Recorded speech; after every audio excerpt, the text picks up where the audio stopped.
You're listening to A Slice of Therapy with me, Alun Parry.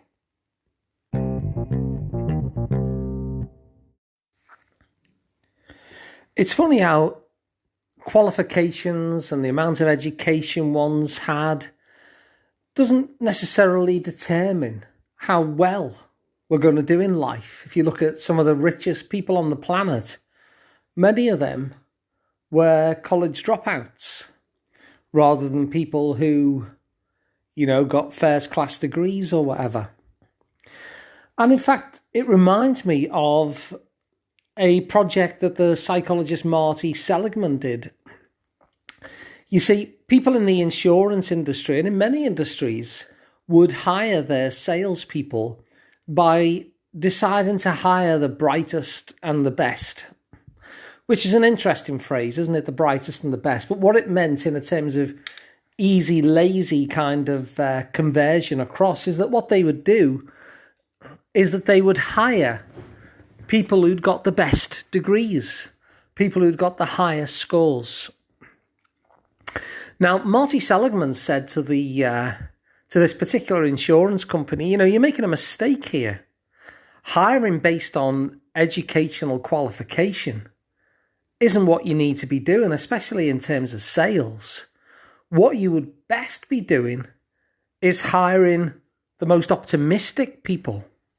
Because the benefit of hiring the most optimistic people is that when they get turned down and receive a no, as salespeople often do, they're optimistic enough to think, well, the next one is going to say yes. And when they say no, they think, well, the next one is going to say yes. And they keep on going. And the big difference between a successful salesperson isn't their intelligence or their level of qualification, it's actually their optimism, because they keep on persevering. And in fact, that perseverance is an attribute which is often predictive of success in life. And that, of course, comes from optimism. So in this episode, I want to talk about its opposite. I want to talk about pessimism. I want to talk about what fosters pessimism. And you'll find there are the three different things which make a person think pessimistically. Now, when bad things happen, when negative things happen to us, how we explain that negative event is what defines whether we are pessimistic or not. And so if we are to think in these ways, then we're going to have a pessimistic outlook. So I'm going to tell you what those three ways are. The first one is that you define the negative event as something internal. It's about you. You're basically describing the event around your defectiveness.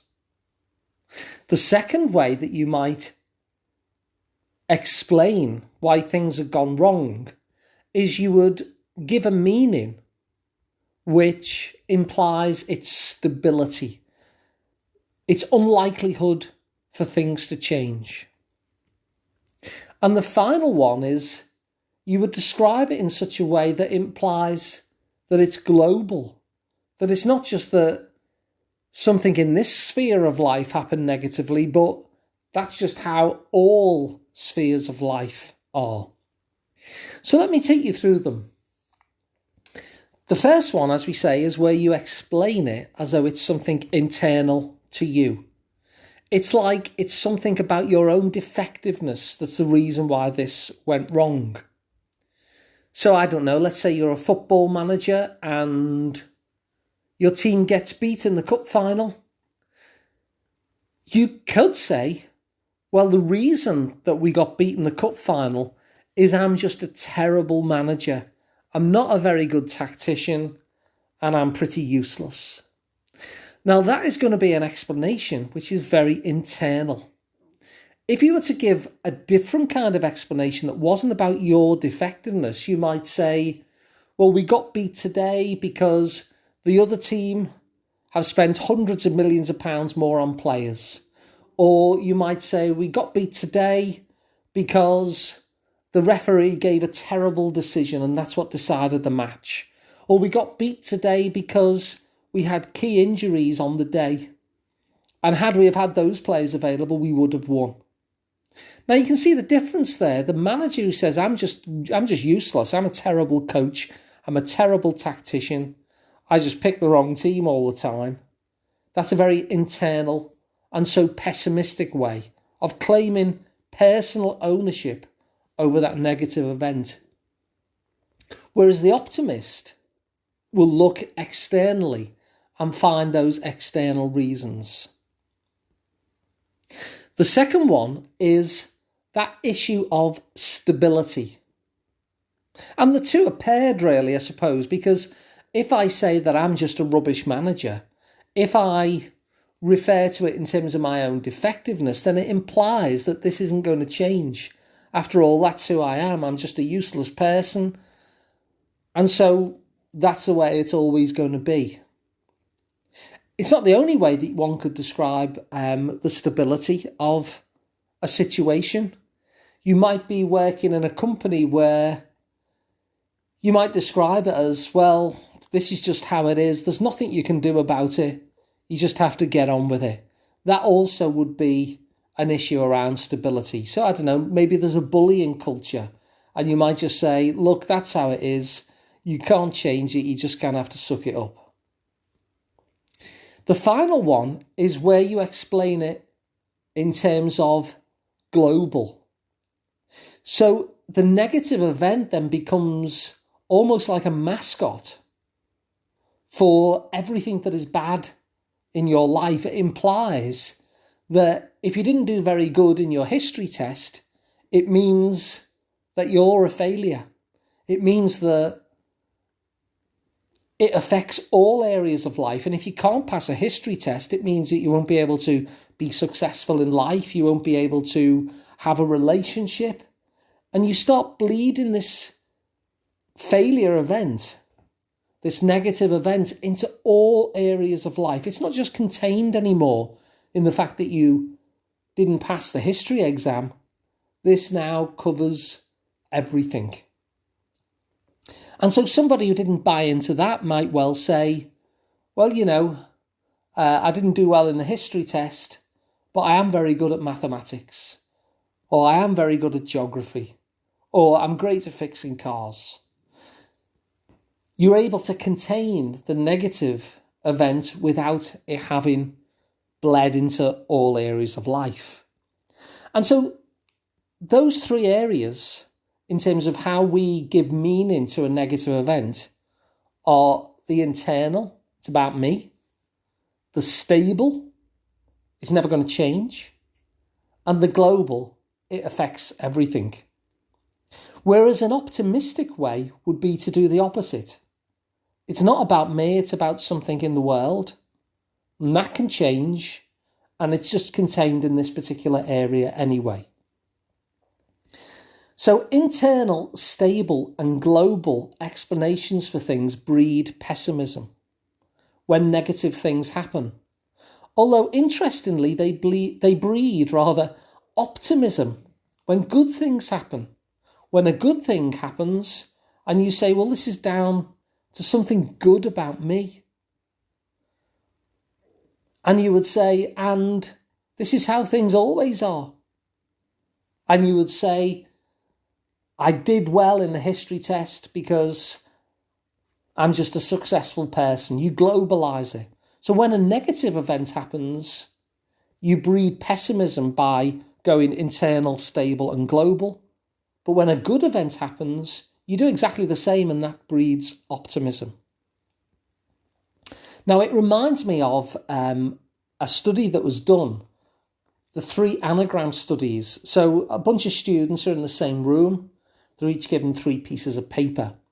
And on each piece of paper is a word that can be made into another word. So, for instance, rat can be turned into the word tar. Bat could be turned into the word tab. Those kind of words. And so they had 3 pieces of paper, and what they had to do is, first of all, they'd turn over the top piece of paper and they'd write down the other word that they saw from those letters. Now, the thing is, the teacher then said, right, once you've done it, just put your hand up. Now, half the class put their hand up pretty instantly. The other half of the class were completely bewildered at how quickly they'd done it. And then the teacher said, okay, well, we'll leave that one, we'll move on. And of course, the first group hadn't done it yet. They were stunned. How are we moving on so quickly? Okay, let's do your second word. And when you've done it, put your hand up. So they turn it over. Within seconds, half the class have got their hand up again. And the other half are utterly bewildered. And the teacher said, okay, great, let's move on. Now, the half who'd never put their hand up are just stunned at how this other group have managed to do it so quickly. So stunned that they start to doubt themselves. They start to explain this in terms of, oh, it's me. I'm stupid. I just can't do this. I'm not bright enough like the other people. And then they do the third one. Now, the interesting thing about this study is that the group who've been putting their hand up actually had a different set of words. You see, half of the students had really easy anagrams like rat and bat, whereas the other set of students in the same room with them, they had really complicated anagrams. And so when everyone was throwing their hands up really quickly, they were like, wow, what's going on here? How are they managing to do this? And it eventually translated into, what's wrong with me that I can't? So by the time the third anagram was presented, they all had the same word on the piece of paper. Now, they were all similar intellectual proficiency, all of these people. And yet, the group who'd had the difficult anagrams, they just couldn't do it. Now, it was more difficult, but still, it was doable and they couldn't do it. The other group, with the only difference in terms of what separates them wasn't their intelligence, but the fact that they'd had two easy ones and came to believe that this was doable. They managed it. It took longer than the first two words, but they managed it fine. Many of the other group who'd had the two difficult words and hadn't put their hand up, they basically gave up. Which is the thing about pessimism. They'd started to explain their failure to do the anagrams as something that was internal about their own stupidity, that it was stable and it wasn't going to change. And maybe they'd come up with a global thing. I can't do any anagrams. And so pessimism set in, and from pessimism comes helplessness, and from that helplessness, they gave up. Which is why, going back to the sales team, Marty Seligman wanted to employ the people who were optimistic because they continued to persevere. And so when it comes to having negative events in your own life, it makes sense to do the opposite of what the pessimists do.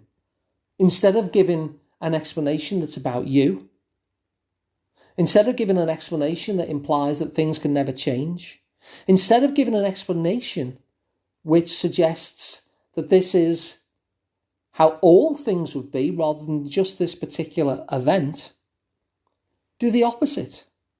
Explain it in terms of something in the outside world that has impacted you. Explain it in terms of a narrative that says, but this will be different next time. Explain it in a way which contains it rather than makes it global. Because as Zig Ziglar used to say, failure is an event, not a person. Now, the interesting thing as a therapist is when I think of disorders that are applied to people, the interesting thing to me is that when you tell somebody that they have a disorder, it actually meets each of these three criteria. It gives an explanation to a person of the negative events in their life, which basically says it's about something broken in you. It can't change because this is just something that you have, and it's going to impact all aspects of your life. And so it's interesting, isn't it, that whereas many therapists will be quite happy to think of people as having disorders, and we're quite happy to pin that label on them, there is an argument from the research that states that this is actually one of the worst things that you can do because it will promote that person's pessimism. And this is one of the reasons why I don't think of people in terms of disorders. I think of it in terms of trauma. I think of things in terms of injury. I think of things as defences and self-protections, all of which, of course, are not about the individual person, all of which can be changed. And because they can be changed, they're not global. But I'm going to give you a quick recap. We saw how optimistic people persevere and people who have pessimistic thoughts are more likely to give up.